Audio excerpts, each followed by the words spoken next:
Young डॉक्टरों के सामने एक सवाल होता है, मेडिकल एजुकेशन होने के बाद में जाए तो जाए कहाँ। कई सालों पहले एक बार 2 अक्टूबर के दिन मैं जॉन्स हॉपकिंस विद्यापीठ में था, उसके अगले साल हार्वर्ड में था, संयोग की बात है। तो दोनों के मेडिकल स्कूल्स और पब्लिक हेल्थ स्कूल दुनिया की बेस्ट मानी जाती है। वहाँ के करीबन 100 गिने चुने मेडिसिन में जो एमडी कर रहे हैं या पीएचडी कर रहे हैं, डीआरपीएच कर रहे हैं पब्लिक हेल्थ में, ऐसे विद्यार्थियों के साथ मैं बैठा। हर एक को मैंने पूछा कि यहाँ से डिग्री, हार्वर्ड और हॉपकिंस की ऊंची से ऊंची डिग्री निकलने के बाद तुम क्या करोगे। Out of nearly 100 of these individuals, only one said where he would go. He wanted to go to Kanpur. Rest 99% said, we don't know, where will we go?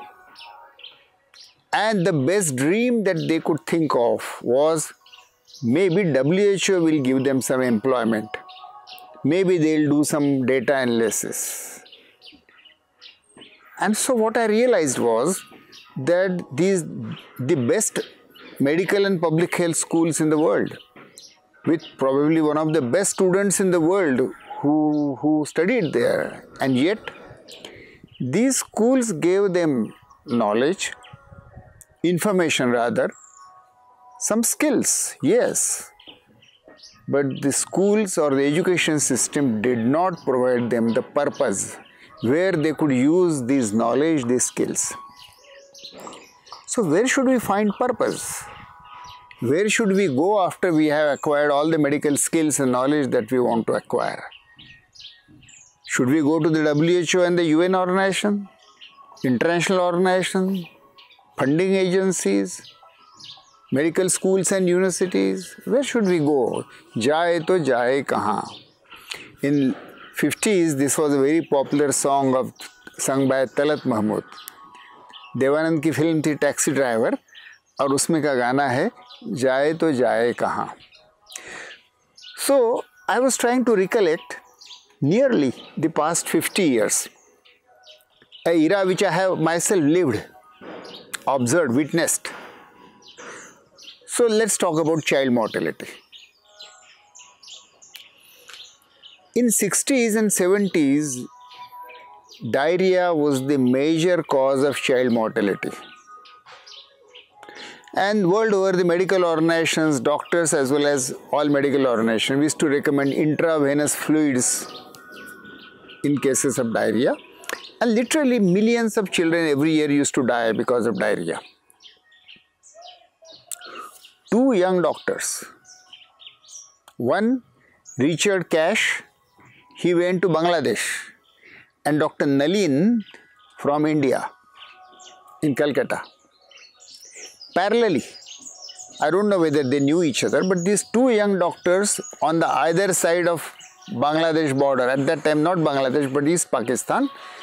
So incidentally, they worked at the same time. They went to the grassroots, worked in the diarrhea epidemic in Bengal, East Bengal, West Bengal, and there they realized this intravenous fluid is just not available to every child with diarrhea in the villages. And independently they came out with this simple solution, oral rehydration solution, which we all know now. And Lancet has in one editorial said that probably if you measure impact wise, oral rehydration solution is the greatest invention, medical invention of the century. So Richard Cash and Dr. Nalin, young doctors who went to the camps and villages in Bangladesh, again not Bangladesh but at that time East Pakistan and Bengal on this side, they discovered the idea of oral rehydration solution. They tested it, they tried it and showed that it reduces child mortality. Great. It took international organizations and medical organizations more than 10 years to accept that cholera, severe diarrhea could be treated not necessarily by intravenous solution, which could be naturally given to very few, but by way of oral rehydration. But then WHO started insisting that this oral rehydration has to be manufactured in the factories, and then it should be packaged with sodium content and potassium content and soda bicarb and so on and so forth. So it could be available only through pharmacies and PSCs and clinic in a form of pre-packaged powder. Naturally, its outreach was limited. Literally, nearly 1 billion people world over, maybe at that time less than 1 billion, but were developing 4 or 5 episodes of diarrhea every year. An ORS packet manufactured and packaged in factories could never reach such a large number of children, poor children in developing countries. Then came 2 grassroots NGOs from Bangladesh, now Bangladesh, because this is late 70s, early 80s. Bangladesh has become independent country. And one organization called Ganaswasthya Kendra, run by a young doctor, Dr. Zafrullah Chaudhary, and another voluntary organization called BRAC.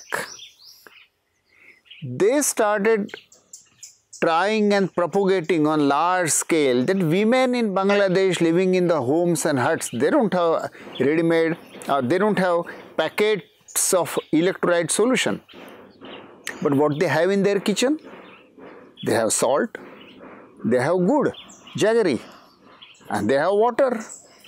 Why depend on the factories and medical pharmacies and supply line?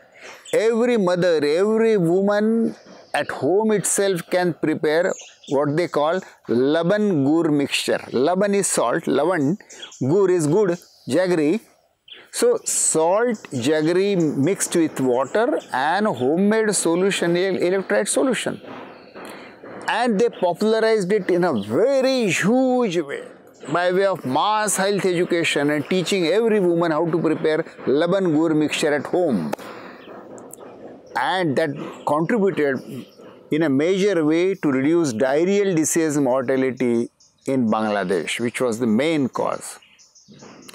Of course, international organizations, WHO, were very reluctant to accept this kind of crude innovation, they would say.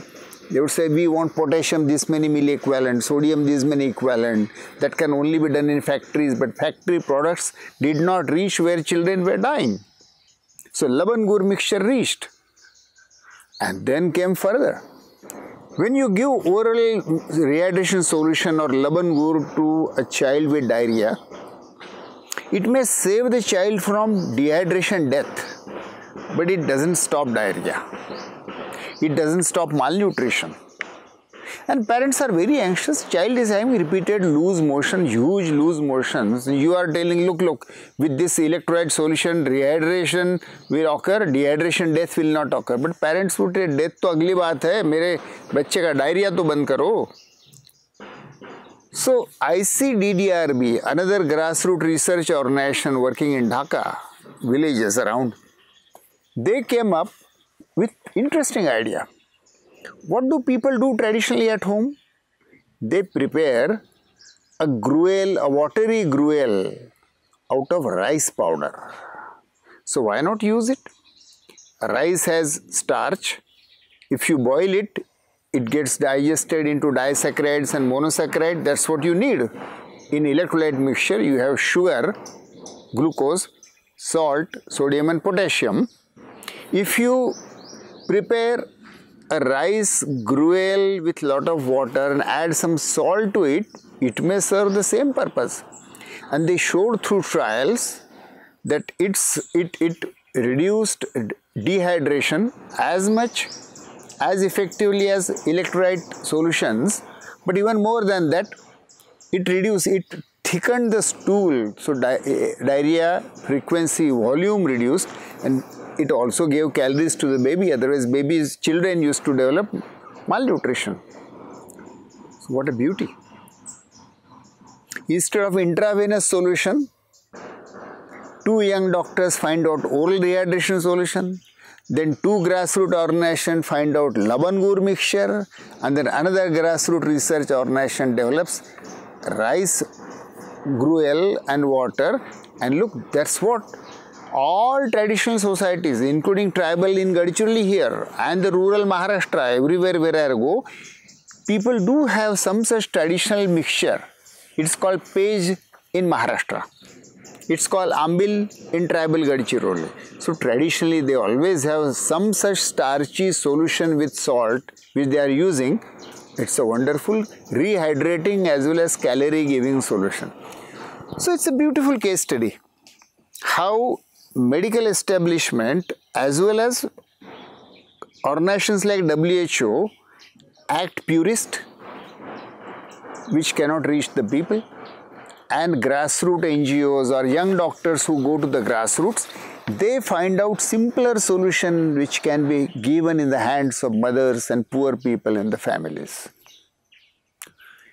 Who reduced the large number of diarrheal deaths which were occurring earlier? After 50 years, history will tell us. And I very much agree with that Lancet editorial statement that probably oral dehydration is the greatest medical invention discovered in the 20th century. In Gadchiroli, now we come to late 80s, we have come to Gadchiroli, and in nearly 100 villages we established system of measuring every birth, every child death and determining cause of that child death. And we found in our data that diarrhea was one cause, of course, but reduced by that time. But pneumonia was the number one cause of child mortality. What can you do for pneumonia? Majority of pneumonia deaths in children are because of bacterial infections, Streptococcus pneumoniae, Haemophilus influenzae. And why should children die when antibiotics had been discovered nearly 40 years earlier? But antibiotics did not reach the children who were coughing and having difficult breathing and pneumonia in villages. There were neither doctors nor stethoscopes nor x-rays nor antibiotics reaching there. So we started searching for what could be the solution by which non-medical persons, an ordinary person who is in the village, maybe a woman, maybe a man, maybe a illiterate dai, TBA, how can they suspect pneumonia, diagnose pneumonia and give antibiotics, oral antibiotics so that pneumonia could be treated? We developed an approach which is called now case management approach for ARI, acute respiratory infections in children, essentially pneumonia treatment, and counting respiratory rate and looking at the chest movement, whether there is indrawing. You can diagnose pneumonia without stethoscope, without X-ray. Who found this out? Again, a young pediatrician from Australia, Frank Shan. He went to work amongst the tribal people of Papua New Guinea, and there often there was no electric supply. His X-rays didn't work. So he developed this simple method and validated it, that by counting respiratory rate and looking at the chest movement and chest indrawing, you can decide in a child with cough whether it is pneumonia or whether it is ordinary upper respiratory infection. And if it is pneumonia, it needs antibiotic.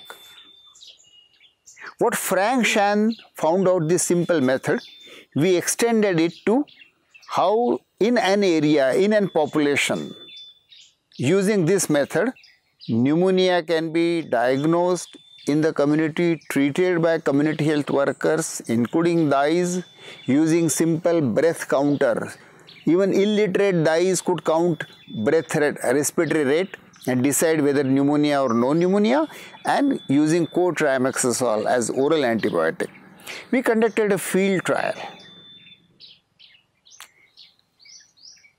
Intervention villages and control villages. A 2-year field trial, and that field trial then was published in the Lancet in 1990.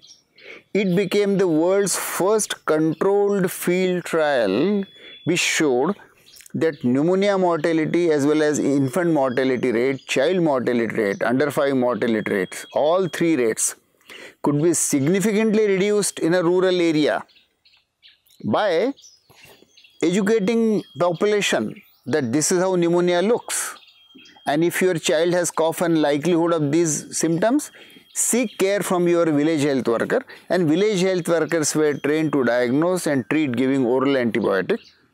Net effect, the case fatality in untreated pneumonia earlier in that area, for every suspected pneumonia, case fatality was 13%. 13% children died. With this treatment given by a community health worker, the case fatality came down to 0.8%, less than 1%. And the pneumonia mortality rate among children reduced by nearly 70%. Infant mortality rate reduced by 30%. So the Lancet immediately published it in 1990. Several other studies were conducted. Some 5 were conducted by WHO. But unfortunately, WHO stuck to this that no. Community health workers cannot do this. So WHO used it only through clinics and through paramedic workers. But then outreach was limited. Most of these studies done by WHO did not show significant results. Johns Hopkins University in 1991 or 92 evaluated all these 7 studies so far conducted, 5 by WHO, 1 by Search and 1 by ICDDRB. And based on methodology and results, they ranked Search study and then ICDDRB study as the best.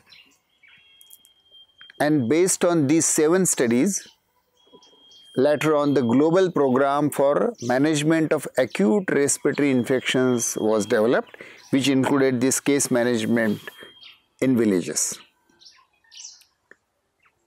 So diarrhea, we know how it was solved partly. Pneumonia child mortality, we have seen how the solution developed and it became global. Remaining child mortality in Gadchiroli, our child death recording system continuously showed us. It was used as a temperature chart, thermometer. अब बचे हुए बच्चे कितने हैं, मरते हैं, क्यों मरते हैं? And we found that newborn deaths was the main cause of remaining mortality. And newborn deaths contributed, newborn means 0 to 28 days of life, first 1 month of life.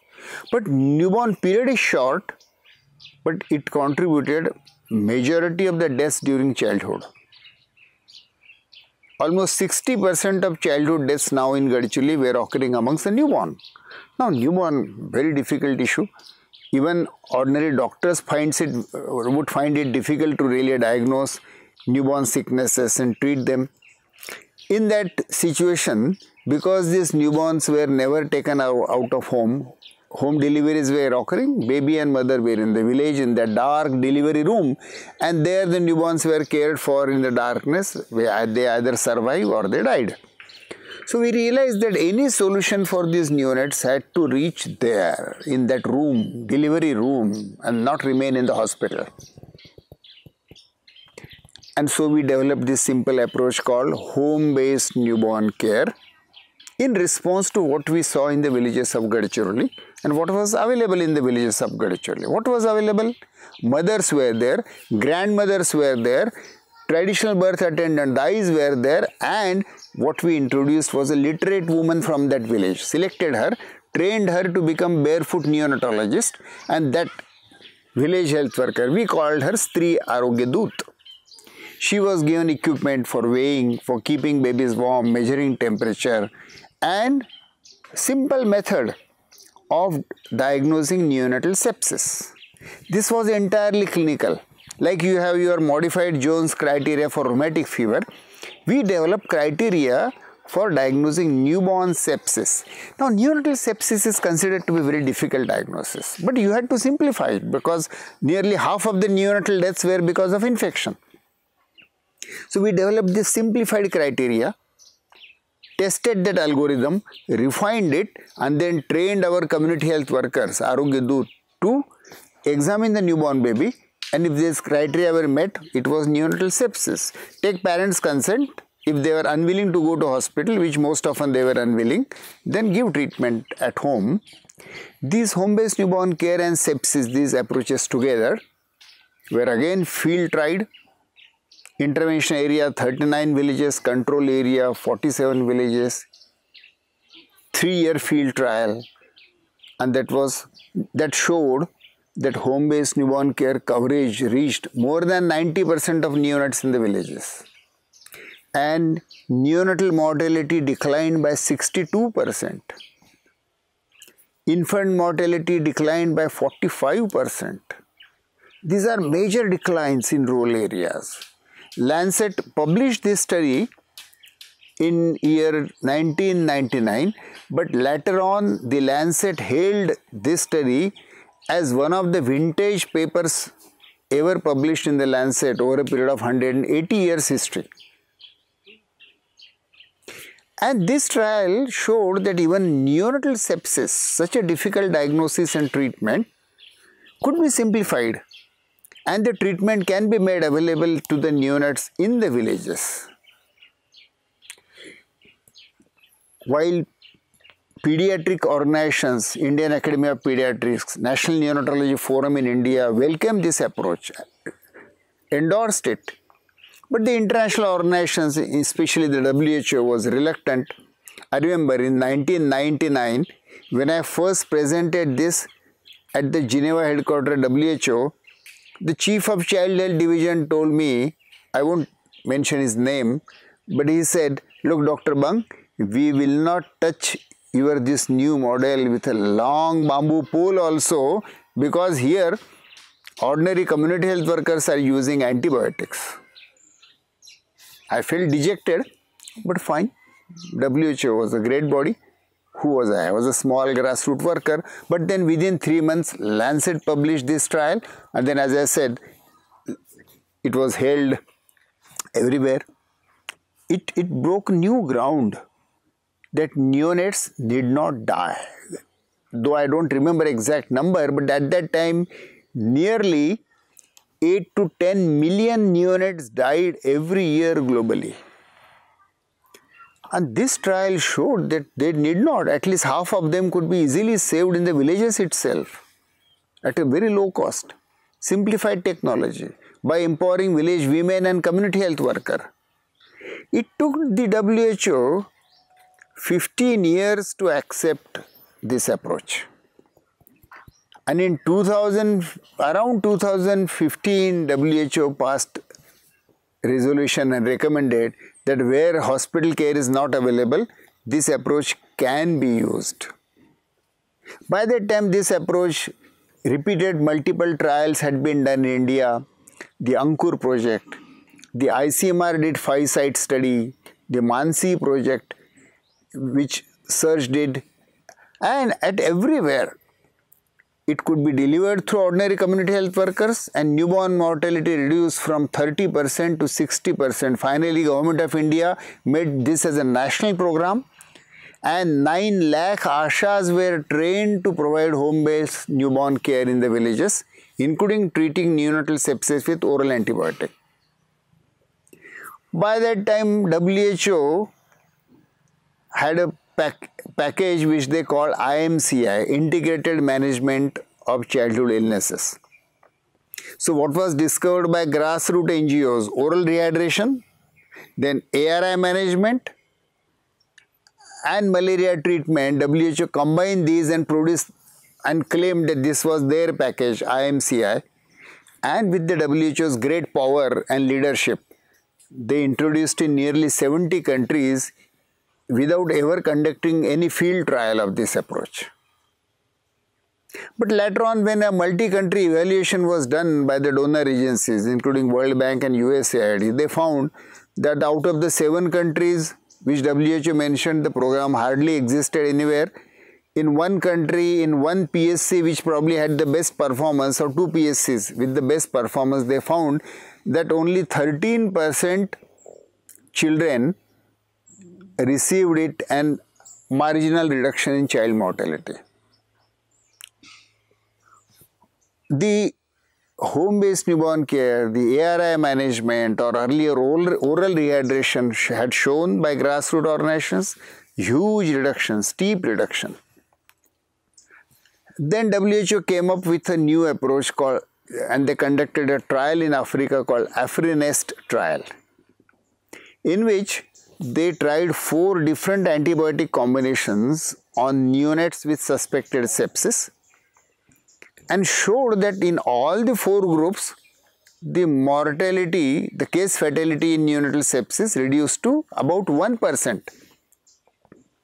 We were very happy. When I read this, I was very happy, but the problem was that in Gadchiroli, we could reduce case fatality from nearly 20% to 7%, not less than that. And here it had reached 1%. So what was the wonder? What was the miracle that WHO did? I tried to look details of the paper.